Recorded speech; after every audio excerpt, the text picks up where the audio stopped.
एक बार बाबा भोलेनाथ से माँ पार्वती बोली, ये 24 घंटा कैलाश पर्वत पे बैठे रहते, कुछ किया करो।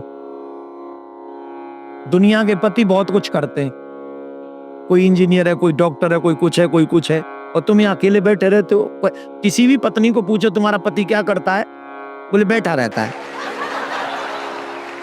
ये ठीक नहीं है, कुछ करो जिससे मेरी भी इमेज बढ़े। बाबा बोले अब हम क्या करें, बोले कुछ तो करो। बोले क्या करें, बोले खेती करो। खेती करें, बोले हाँ। तो खेती के लिए तो 2 बैल चाहिए, हम पे तो एक ही बैल है। बोले एक बैल तो ये, और कृष्ण जी से तुम्हारी बड़ी पटती है, उन पे गैया ही गैया, नंदी नंदी है, एक नंदी उनसे ले लो और उन्हीं से खेत ले लेना, वहीं खेती करो। पर याद रखना कृष्ण बड़ा चालाक है, सावधानी रखना। बोले क्या सावधानी रखना, उनसे ये कहना ऊपर ऊपर की फसल हमारी और नीचे की तुम्हारी। तो शंकर भगवान गए कन्हैया के पास, ध्यान से सुनो बड़ी अच्छी कथा है। कन्हैया से बोले, कन्हैया ने कहा बाबा राम राम, बाबा आओ आओ बाबा, बाबा आओ आओ, राधे राधे बाबा। अरे कृष्ण जी बढ़ जाओ जाओ, कैसे कैसे पधारे। बोले खेती करने का मन है। बोले करो बाबा। बोले अब एक बरसव चाहिए। बोले एक क्यों, 10 ले लो, आप ही के। बोले चलो बरसव भी ले लें और खेत भी तुम्हारा ही चाहिए। ले लो खेत, जहां हल गाड़ दोगे सब तुम्हारा। पर कृष्ण एक बात समझ लेना, बात ध्यान से पक्की। बोले क्या, बोले ऊपर ऊपर की फसल हमारी और नीचे नीचे की तुम्हारी। भगवान बोले कोई बात नहीं, जो आप कहो सो। और शंकर भगवान बोले हम आ गए, हमें पता तो है नहीं क्या बोए। बोले आलू बो दो।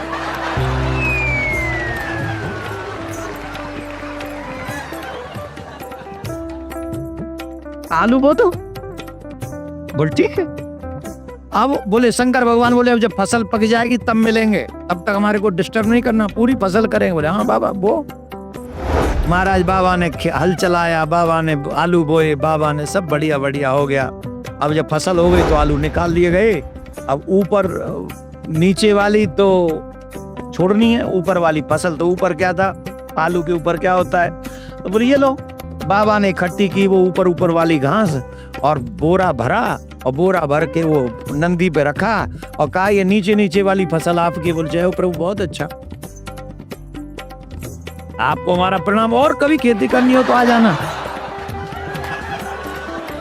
बोला ठीक है आ जाएंगे। अब शंकर भगवान खेती के बाद फसल को लेकर पार्वती माँ के पास में गए और माँ पार्वती से कहा, पार्वती जी बड़ी खुश, बोरा लंबा है, बहुत बड़ा बोरा है। बड़ी खुश हुई, मेरे पति ने काम किया, खेती करी। तो देखा, बोले क्या खेती करी। बोले आलू बोए। आलू आलू, चलो कोई नहीं, लाओ आलू कहाँ है। अब उसमें देखे तो घास ही घास, आलू के ऊपर की हरी हरी पत्तियां, हरी हरी पत्तियां। बाबा से बोली माँ आलू कहाँ है। आलू, तुमने नहीं कहा था ऊपर की फसल लाना, नीचे की फसल कन्हैया को दे आना। नीचे की फसल तो उसको दे, कन्हैया को दे आए हम। अरे भोले भंडारी, हम तुम्हारा क्या करें। अब हिम्मत बजाओगी तो बाकी है। माँ पार्वती बोली दोबारा जाओ, और अब के बाद ध्यान रखना। बोले क्या, अब के कहना नीचे की फसल हमारी, ऊपर की तुम्हारी। फिर आए शंकर भगवान, बाबा से कहा कन्हैया ने, अरे बाबा पधारे, वाह वाह वाह, बाबा बताओ क्या सेवा करें। बोली वही बैल चाहिए, वही खेत चाहिए, फिर से फसल करेंगे, लेकिन शर्त थोड़ी चेंज। बोले क्या चेंज। बोले पहले नीचे की फसल तुम्हारी, ऊपर की हमारी, अब की बार ऊपर की तुम्हारी और नीचे की फसल। अब बताओ क्या बोए। बोले बाजरा बो दो।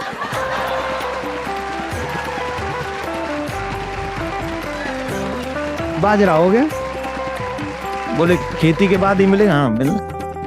बाजरा हो गया, ऊपर ऊपर की बाल रख ली भगवान ने, नीचे की वो काट काट के सरकंडे से नंदी के ऊपर रखे। नंदी बोले चले बाबा। बोले हाँ चलो, अब की बार तो बहुत लंबी है, चलो अब बड़े खुश हो जाएंगी देवी जी। अब गए महाराज, पार्वती मैया ने पूछा क्या बोया। बोले बाजरा। हाँ बड़ा लग रहा है, बहुत अच्छी फसल लाई, लाओ लाओ लाओ दिखाओ। बाजरा कहाँ है। तुम्ही ने तो कहा था, तुम्ही ने तो कहा था कि नीचे की फसल हमारी, ऊपर की उनकी। तो उन्होंने ऊपर, मैंने आपसे कहा था कृष्ण बहुत चालाक, आप कुछ भी नहीं, आप कुछ नहीं सोचते अपने आप से। अब की बार फिर जाओ, अब क्या करना है, उनको कहना कि नीचे की भी फसल हमारी, ऊपर की भी फसल हमारी, बीच की तुम्हारी। बोल ठीक है। अब फिर आए और नंदी ने कहा देखो प्रभु देखो आप भोले भंडारी, आप बहुत सीधे हो, आपसे बात होनी नहीं, खेती वेती हम तो कह रहे छोड़ ही दो, मेहनत भी हम करते हैं और वो घास हम आ जाती है हमारे बट में, मेरे मतलब का तो आ जाता है, आप लोगों के मतलब का नहीं आता है। पर मैं कह रहा हूँ मत जाओ। बोले नहीं जाना तो पड़ेगा, तुम्हारी माँ ने कहा है, पत्नी की बात माननी चाहिए, रिस्पेक्ट करना चाहिए एवरी वुमेन्स का, स्पेशली वाइफ का तो बहुत ज्यादा रिस्पेक्ट करना चाहिए। और यहाँ बेटा रिस्पेक्ट नहीं किया ना कनाडा में तो सीधा 199 है, हाँ है, और 911 है, हाँ। अरे कच्चू है, चूल्हे में जान दे, कच्चू तो है, बहुत तगड़ा है मामला यहाँ का। तो बेटा यहाँ पंगा नहीं लेने का है, यहाँ पंगा लेने का नहीं, पैरी पौना किना दे, आई डोंट नो। तो फिर गए शंकर भगवान, भगवान बोले पधारो पधारो पधारो, अब क्या चाहिए? बोले वही बैल चाहिए, वही खेत चाहिए और बहुत अच्छा लगेगा, खेती करनी है, हाँ करो करो। ओ बोले इस बार शर्त चेंज। बोले अब क्या चेंज? बोले अब की बार नीचे की भी फसल हमारी और ऊपर की भी फसल हमारी। अब बताओ कन्हैया कौन सी फसल बोए? बोले मक्का बो दो।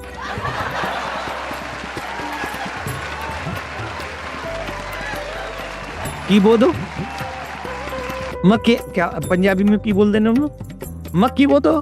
भाई थे तो बड़ी खांदे ने मक्के दी रोटी ते सरसों दा साग, हा। सोमवार के दिन नाम ले लिया क्या? थोड़ा रुक जाओ, कल देखेंगे। ऊपर से वो बटर, हा कटोरी भर के मक्कियां बो दो। बोले मक्का बो दिया, फसल हो गई, नीचे की भी ले गए, ऊपर की भी ले गए और जाके माँ पार्वती को दे दिया। माँ पार्वती ने हाथ जोड़ लिए, बोले मेरे भोलेनाथ, मेरे भोले भंडारी, मुझे पता चल गया मुझे पति कैसा मिला है, मुझे पति ऐसा मिला है दुनिया को तो बांट सकता है पर मुझे कुछ नहीं देगा, इसलिए आप रहने दो, ये आपके बस का नहीं है। मेरे बट में तो ये घास फूस है, ये देखेंगे। उतने में श्री कृष्ण भगवान पधारे, आलू लेके, बाजरा लेके और मक्का लेके। और भगवान श्री कृष्ण माँ पार्वती को प्रणाम करके कहते हैं माँ ये मेरे भोले भंडारी का स्वभाव है, प्रयास मेहनत खुद करते हैं और बांट संसार में देते हैं, अपने लिए रखते नहीं, अपने लिए नहीं रखते, अपने लिए नहीं करते, जो करते पूरे संसार के लिए करते हैं। और आज भोलेनाथ जैसा दयालु कौन हो सकता है? इसलिए आप सबसे मेरा निवेदन है, तुम लोगों के भाग्य जगे हैं तब भोले बाबा की श्रावण मास में शिव पुराण की कथा इत्थे हो रही है, तुम्हारी किस्मत खोलन वास्ते। मैं आपको सच कह रहा हूं, जो तुम्हारे भाग्य में लिखा है उसे कोई नहीं मिटा सकता सिवाय परमात्मा भोलेनाथ के। भोलेनाथ पर वो सामर्थ्य है कि तुम्हारे भाग्य में लिखे को भी मिटा सकते हैं। तो जिन जिन के भाग्य अच्छे करवाने हो, बुरी रेखाएं मिटवानी हो और कहें और लोग जिनको संभलवाना हो, आप सब अपने परिवारी जनों के साथ में